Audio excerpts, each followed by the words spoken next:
rendu par rapport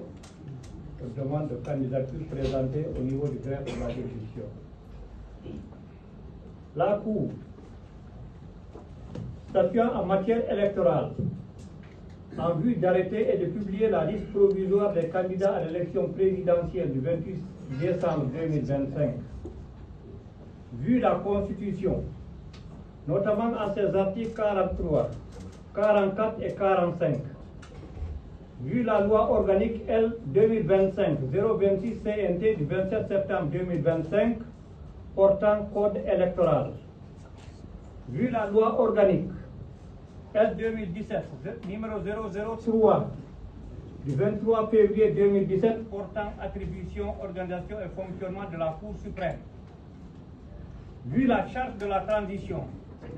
notamment en son article 79 transférant les attributions de la Cour constitutionnelle à la Cour suprême, vu l'ordonnance numéro 017 du 24 octobre 2025 du premier président de la Cour suprême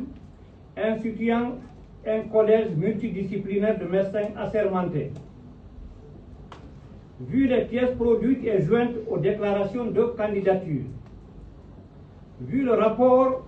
multidisciplinaire des médecins assermentés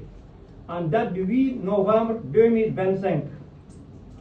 après en avoir délibéré conformément à la loi, le rapporteur ayant été entendu, considérant qu'il résulte de la combinaison des articles 46 et 47 de la Constitution que les candidatures sont déposées au greffe de la Cour constitutionnelle 55 jours au plus tard avant la date du scrutin et que la Cour constitutionnelle arrête et publie la liste des candidats 45 jours avant le jour du scrutin.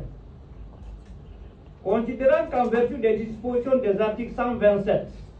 du Code électoral, tout candidat à l'élection présidentielle doit être de nationalité guinéenne, jouir de ses droits civils et politiques, être certifié en bonne santé physique et mentale par un collège multidisciplinaire de médecins assermentés institué par la Cour constitutionnelle,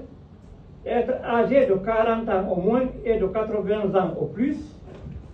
et joindre une copie authentique de la déclaration écrite sur l'honneur de ses biens.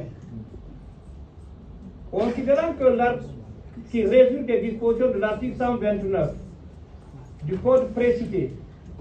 que la déclaration de candidature doit comporter certaines pièces. Je crois qu'il n'est pas nécessaire d'y revenir parce que le procureur général les a bien développées.